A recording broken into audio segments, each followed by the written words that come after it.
أعوذ بالله من الشيطان الرجيم. بسم الله الرحمن الرحيم. الحمد لله الذي أنزل على عبده الكتاب ولم يجعل له عوجا قيما لينذر بأسا شديدا من لدنه ويبشر المؤمنين الذين يعملون الصالحات أن لهم أجرا حسنا ماكثين فيه أبدا وينذر الذين قالوا اتخذ الله ولدا ما لهم به من علم ولا لآبائهم كبرت كلمة تخرج من أفواههم إن يقولون إلا كذبا فلعلك باخع نفسك على آثارهم إن لم يؤمنوا بهذا الحديث أسفا إنا جعلنا ما على الأرض زينة لها لنبلوهم أيهم أحسن عملا وإنا لجاعلون ما عليها صعيدا جرزا أم حسبت أن أصحاب الكهف والرقيم كانوا من آياتنا عجبا إذ أوى الفتية إلى الكهف فقالوا ربنا آتنا من لدنك رحمة وهيئ لنا من أمرنا رشدا فضربنا على آذانهم في الكهف سنين عددا ثم بعثناهم لنعلم أي الحزبين أحصى لما لبثوا أمدا نحن نقص عليك نبأهم بالحق إنهم فتية آمنوا بربهم وزدناهم هدى وربطنا على قلوبهم إذ قاموا فقالوا ربنا رب السماوات والأرض لن ندعو من دونه إلها لقد قلنا إذا شططا هؤلاء قومنا اتخذوا من دونه آلهة لولا يأتون عليهم بسلطان بين فمن أظلم ممن افترى على الله كذبا وإذ اعتزلتموهم وما يعبدون إلا الله فأووا إلى الكهف ينشر لكم ربكم من رحمته ويهيئ لكم من أمركم مرفقا وترى الشمس إذا طلعت تزاور عن كهفهم ذات اليمين وإذا غربت تقرضهم ذات الشمال وهم في فجوة منه ذلك من آيات الله من يهد الله فهو المهتد ومن يضلل فلن تجد له وليا مرشدا وتحسبهم أيقاظا وهم رقود ونقلبهم ذات اليمين وذات الشمال وكلبهم باسط ذراعيه بالوصيد لو اطلعت عليهم لوليت منهم فرارا ولملئت منهم رعبا وكذلك بعثناهم ليتساءلوا بينهم قال قائل منهم كم لبثتم قالوا لبثنا يوما أو بعض يوم قالوا ربكم أعلم بما لبثتم فابعثوا أحدكم بورقكم هذه إلى المدينة فلينظر أيها أزكى طعاما فليأتكم برزق منه وليتلطف ولا يشعرن بكم أحدا إنهم إن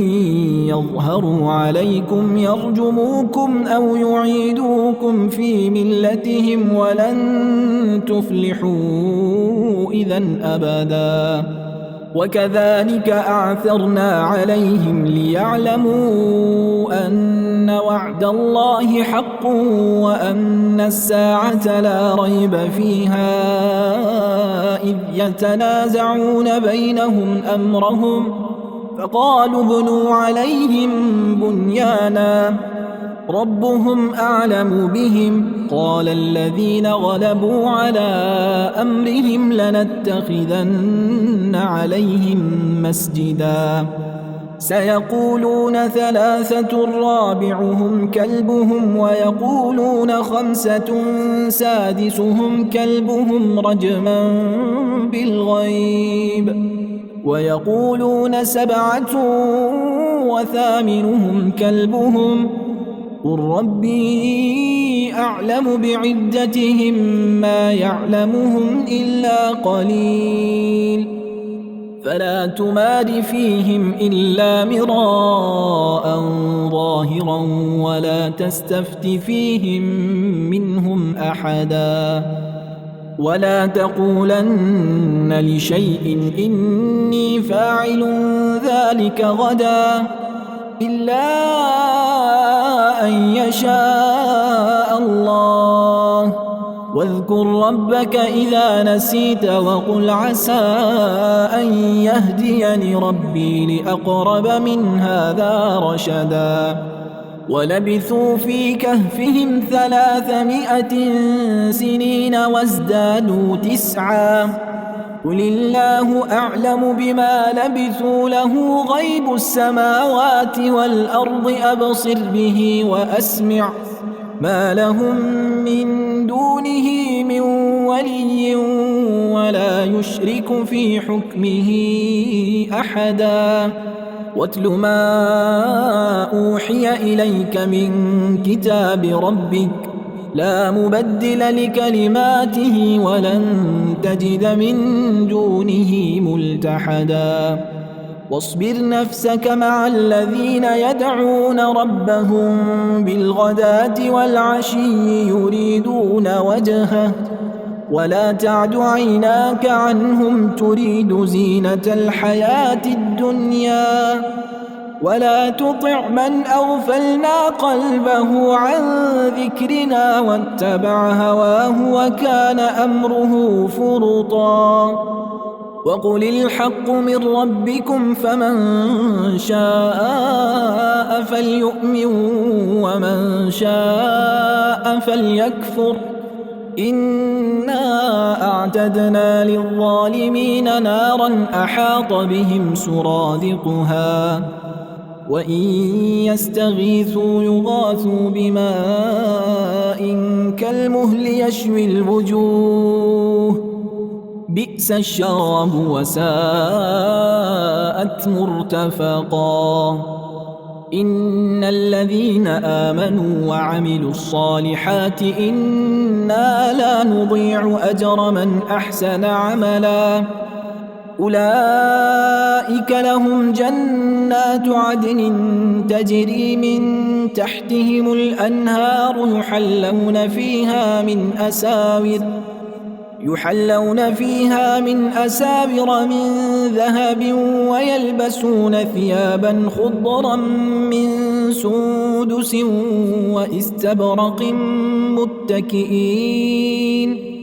متكئين فيها على الأرائك نعم الثواب وحسنت مرتفقا واضرب لهم مثل الرجلين جعلنا لأحدهما جنتين من أعناب وحففناهما بنخل وجعلنا بينهما زرعا كلتا الجنتين آتت أكلها ولم تظلم منه شيئا وفجرنا خلالهما نهرا وكان له ثمر فقال لصاحبه وهو يحاوره أنا أكثر منك مالا وأعز نفرا ودخل جنته وهو ظالم لنفسه قال ما أظن أن تبيد هذه أبدا وما أظن الساعة قائمة ولئن رددت إلى ربي لأجدن خيرا منها منقلبا قال له صاحبه وهو يحاوره أكفرت بالذي خلقك من تراب ثم من نطفة ثم سواك رجلا لكن هو الله ربي ولا أشرك بربي أحدا ولولا إذ دخلت جنتك قلت ما شاء الله لا قوة إلا بالله إن ترني أنا أقل منك مالا وولدا فعسى ربي أن يؤتيني خيرا من جنتك ويرسل عليها حسبانا من السماء فتصبح صعيدا زلقا أو يصبح ماؤها غورا فلن تستطيع له طلبا وأحيط بثمره فأصبح يقلب كفيه على ما أنفق فيها وهي خاوية على عروشها ويقول يا ليتني لم أشرك بربي أحدا ولم تكن له فئة ينصرونه من دون الله وما كان منتصرا هنالك الولاية لله الحق هو خير ثوابا وخير عقبا واضرب لهم مثل الحياة الدنيا كماء أنزلناه من السماء فاختلط به نبات الأرض فأصبح هشيما تذروه الرياح وكان الله على كل شيء مقتدرا المال والبنون زينة الحياة الدنيا والباقيات الصالحات خير عند ربك ثوابا وخير أملا ويوم نسير الجبال وترى الأرض بارزة وحشرناهم فلم نغادر منهم أحدا وعرضوا على ربك صفا لقد جئتمونا كما خلقناكم أول مرة بل زعمتم أن لن نجعل لكم موعدا ووضع الكتاب فترى المجرمين مشفقين مما فيه ويقولون يا ويلتنا ما لهذا الكتاب لا يغادر صغيرة ولا كبيرة إلا أحصاها ووجدوا ما عملوا حاضرا ولا يظلم ربك أحدا وإذ قلنا للملائكة اسجدوا لآدم فسجدوا إلا إبليس كان من الجن ففسق عن أمر ربه أفتتخذونه وذريته أولياء من دوني وهم لكم عدو بئس للظالمين بدلا ما أشهدتهم خلق السماوات والأرض ولا خلق أنفسهم وما كنت متخذ المضلين عضدا ويوم يقول نادوا شركائي الذين زعمتم فدعوهم فلم يستجيبوا لهم وجعلنا بينهم موبقا ورأى المجرمون النار فظنوا أنهم مواقعوها ولم يجدوا عنها مصرفا ولقد صرفنا في هذا القرآن للناس من كل مثل وكان الإنسان أكثر شيء جدلا وما منع الناس أن يؤمنوا إذ جاءهم الهدى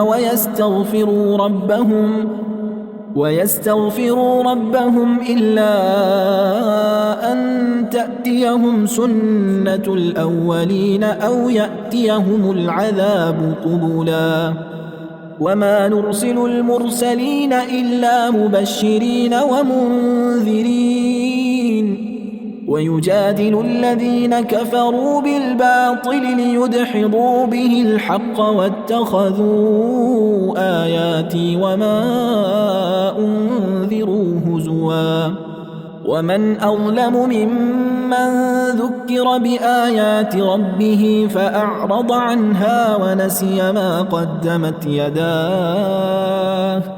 إنا جعلنا على قلوبهم أكنة أن يفقهوه وفي آذانهم وقرا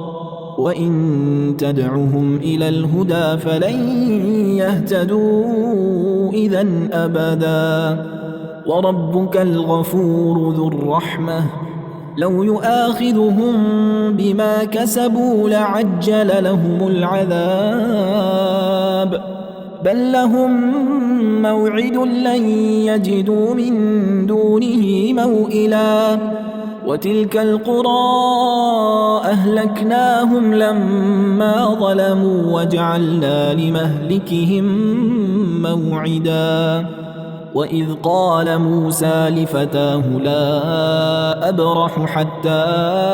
أبلغ مجمع البحرين أو أمضي حقبا فلما بلغا مجمع بينهما نسيا حوتهما فاتخذ سبيله في البحر سربا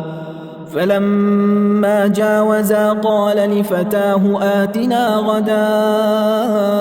لقد لقينا من سفرنا هذا نصبا قال أرأيت إذ أوينا إلى الصخرة فإني نسيت الحوت وما أنسانيه إلا الشيطان أن أذكره واتخذ سبيله في البحر عجبا قال ذلك ما كنا نبغي فارتدا على آثارهما قصصا فوجدا عبدا من عبادنا آتيناه رحمة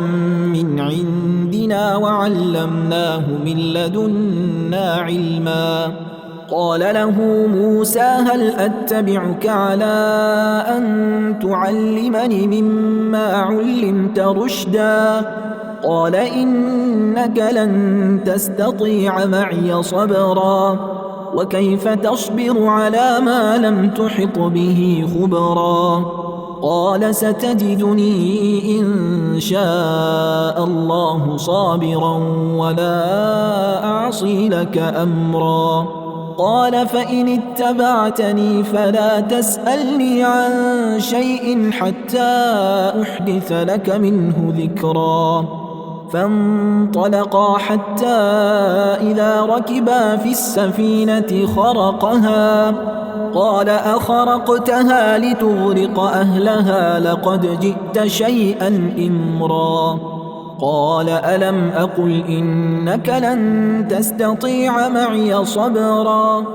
قال لا تؤاخذني بما نسيت ولا ترهقني من أمري عسرا فانطلقا حتى إذا لقيا غلاما فقتله قال أقتلت نفسا زكية بغير نفس لقد جئت شيئا نكرا قال ألم أقل لك إنك لن تستطيع معي صبرا قال إن سألتك عن شيء بعدها فلا تصاحبني قد بلغت من لدني عذرا فانطلقا حتى إذا أتيا أهل قرية استطعما أهلها فأبوا أن يضيفوهما فوجدا فيها جدارا يريد أن ينقض فأقامه قال لو شئت لاتخذت عليه أجرا قال هذا فراق بيني وبينك سأنبئك بتأويل ما لم تستطع عليه صبرا أما السفينة فكانت لمساكين يعملون في البحر فأردت أن أعيبها وكان وراءهم ملك يأخذ كل سفينة غصبا وأما الغلام فكان أبواه مؤمنين فخشينا أن يرهقهما طغيانا وكفرا فأردنا أن يبدلهما ربهما خيرا منه زكاة وأقرب رحما وأما الجدار فكان لغلامين يتيمين في المدينة وكان تحته كنز لهما وكان أبوهما صالحا فأراد ربك أن يبلغا أشدهما ويستخرجا كنزهما رحمة من ربك وما فعلته عن أمري ذلك تأويل ما لم تسطع عليه صبرا ويسألونك عن ذي القرنين قل سأتلو عليكم منه ذكرا إنا مكنا له في الأرض وآتيناه من كل شيء سببا فأتبع سببا حتى إذا بلغ مغرب الشمس وجدها تغرب في عين حمئة ووجد عندها قوما قلنا يا ذا القرنين إما أن تعذب وإما أن تتخذ فيهم حسنا قال أما من ظلم فسوف نعذبه ثم يرد إلى ربه فيعذبه عذابا نكرا وأما من آمن وعمل صالحا فله جزاء الحسنى وسنقول له من أمرنا يسرا ثم أتبع سببا حتى إذا بلغ مطلع الشمس وجدها تطلع على قوم لم نجعل لهم من دونها سترا كذلك وقد أحطنا بما لديه خبرا ثم أتبع سببا حتى إذا بلغ بين السدين وجد من دونهما قوما لا يكادون يفقهون قولا قالوا يا ذا القرنين إن يأجوج ومأجوج مفسدون في الأرض فهل نجعل لك خرجا على أن تجعل بيننا وبينهم سدا قال ما مكني فيه ربي خير فأعينوني بقوة أجعل بينكم وبينهم ردما آتوني زبر الحديد حتى إذا ساوى بين الصدفين قال انفخوا حتى إذا جعله نارا قال آتوني أفرغ عليه قطرا فما استطاعوا أن فاظهروه وما استطاعوا له نقبا قال هذا رحمة من ربي فإذا جاء وعد ربي جعله دكاء وكان وعد ربي حقا وتركنا بعضهم يومئذ يموج في بعض ونفخ في الصور فجمعناهم جمعا وعرضنا جهنم يومئذ للكافرين عرضا الذين كانت أعينهم في غطاء عن ذكري وكانوا لا يستطيعون سمعا أفحسب الذين كفروا أن يتخذوا عبادي من دوني أولياء إنا أعتدنا جهنم للكافرين نزلا قل هل ننبئكم بالأخسرين أعمالا الذين ضل سعيهم في الحياة الدنيا وهم يحسبون أنهم يحسنون صنعا أولئك الذين كفروا بآيات ربهم ولقائه فحبطت أعمالهم فلا نقيم لهم يوم القيامة وزنا ذلك جزاؤهم جهنم بما كفروا واتخذوا آياتي ورسلي هزوا إن الذين آمنوا وعملوا الصالحات كانت لهم جنات الفردوس نزلا خالدين فيها لا يبغون عنها حولا قل لو كان البحر مدادا لكلمات ربي لنفد البحر قبل أن تنفد كلمات ربي ولو جئنا بمثله مددا قل إنما أنا بشر مثلكم يوحى إلي أنما إلهكم إله واحد فمن كان يرجو لقاء ربه فليعمل عملا صالحا ولا يشرك بعبادة ربه أحدا